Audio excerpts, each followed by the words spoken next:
15 minutes. That's about how long my doctor's appointments usually run, start to finish. I may be 3 now, and I got my confidence back by going looking for the explanation myself. Researchers studying flow-mediated dilation have measured real improvement in blood vessel function within hours of a specific, ordinary daily habit, something that's never once come up in 15-minute appointment. I don't think my doctor was hiding anything on purpose. There just wasn't time to explain a mechanism that takes a full paragraph, buried in a visit covering blood pressure and cholesterol and a dozen other things. What I found on my own time is exactly what I'm about to walk you through, the one habit that never made it into any of those 15-minute conversations. What I eventually pieced together myself, mostly from reading and paying attention, is that an erection depends on 3 systems working together. The hormonal side, which gets all the attention, the nervous system signal, and blood flow, governed by a molecule called nitric oxide that tells your arteries to relax and let blood in. That third piece, blood flow, is the one almost nobody explains in a short appointment, and it's often the one quietly losing ground first. These days I have more energy than I did in my late 70s when this all started chipping away at me. I get through my whole day without that flat, dragging feeling. I said yes to a card game night with old friends last month, something I'd been quietly turning down for 2 years running, and I actually stayed until the last hand instead of making an excuse to leave early. I'm not telling you that to brag. I'm telling you because confidence came back to more than just one part of my life once I understood what was actually happening in my body. Here's the part that genuinely surprised me and that I wish had come up in one of those 15-minute appointments. The blood vessels involved here are some of the smallest in your entire circulatory system, smaller than the ones feeding your heart. So when circulation starts weakening anywhere, this is often where it shows up first, before anywhere else. Researchers who study this treat it as an early signal worth taking seriously, not a guarantee, just a signal worth bringing straight to your doctor, even if you have to be the one to bring it up first.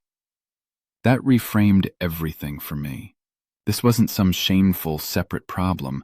It was circulation, the same circulation tied to my heart and my whole body, and circulation can be supported. For 3 years, I slept 3 feet away from my wife, and it felt like 300 miles. She'd fall asleep first. I'd lie there staring at the ceiling, wide awake, feeling like a roommate in my own marriage. I thought something was wrong with me. It wasn't weakness, and it wasn't just age. Here's what no one ever sits a man down to explain. This isn't about willpower. It's about specific systems in your body quietly losing steam year after year while nobody tells you it's even happening. The pills my doctor handed me gave me headaches, made my chest feel tight, and honestly, they made me feel like I needed a pill just to feel like a man. I wasn't willing to live like that. There's a gentler way to bring those systems back, without any of that. At 83, my wife and I aren't roommates anymore. I'll show you exactly what changed it in this video, and if you want the simple support I personally use, there's a free presentation linked in the description below. So I started paying attention on my own, since nobody had the time to walk me through it. The thing that made the most noticeable difference for me was something I added to my diet. Real, dark cocoa, rich in flavonols, not the sugary candy bar version. There's a meaningful body of research on cocoa flavonols and endothelial function, basically how well the lining of your blood vessels relaxes and lets blood through. Researchers have measured improved blood flow within hours of consuming flavanol-rich cocoa, and there are whole populations researchers have studied, like certain communities in Central America with traditionally high cocoa intake for patterns tied to cardiovascular health. I started having a small amount most days. Simple, cheap. Nobody had ever mentioned it to me, not once, in decades of appointments.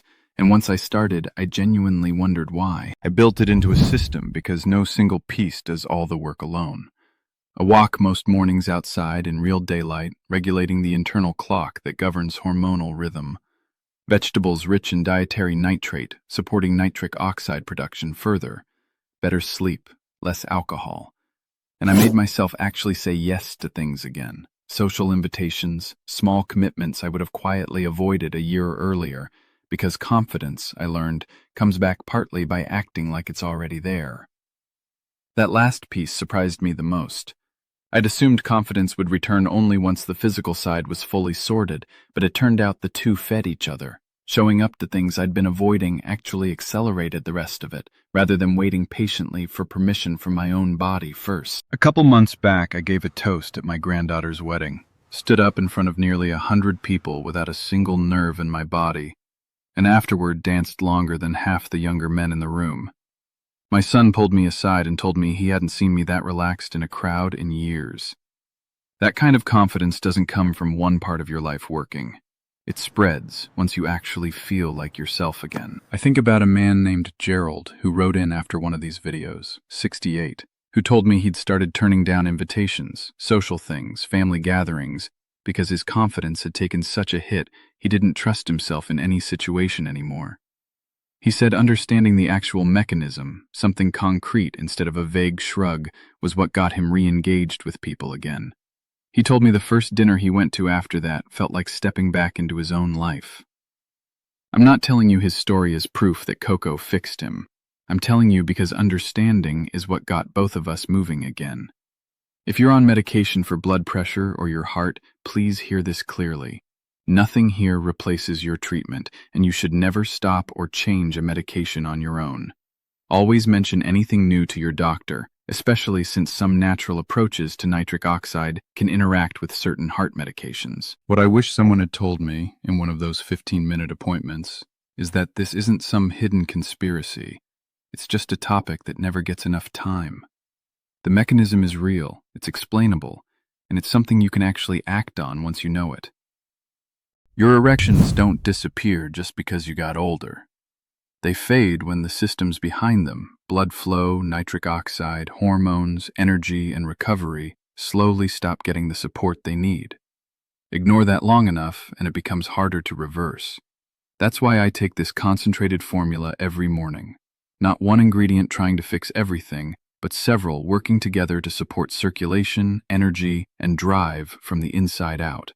It's a natural, doctor-backed protocol designed to support pathways your body already knows how to use. No prescription, nothing artificial. Stronger, present, confident again. And unlike the pills I tried, I didn't feel disconnected from my own body. No headaches, just steady, gradual change. My wife noticed before I even said a word. The presentation is linked right below this video. It won't replace your doctor or a healthy lifestyle. It's simply there to support your body.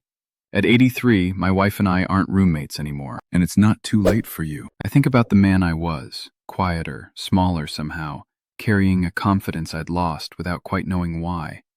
And I think about the man I am now, 83, who went and found the answer himself instead of waiting for 15 minutes that were never going to be enough. That's not vanity, that's dignity, being the man who's still curious about his own body instead of the man who's just resigned to the shrug. If a doctor ever ran out of time before getting to the thing you actually wanted to ask, tell me about it in the comments below. I'd genuinely like to know how many of us have sat in that exact same waiting room. And if going and finding the answer yourself sounds like something you want more of, go ahead and subscribe. There's more of this ahead every single week.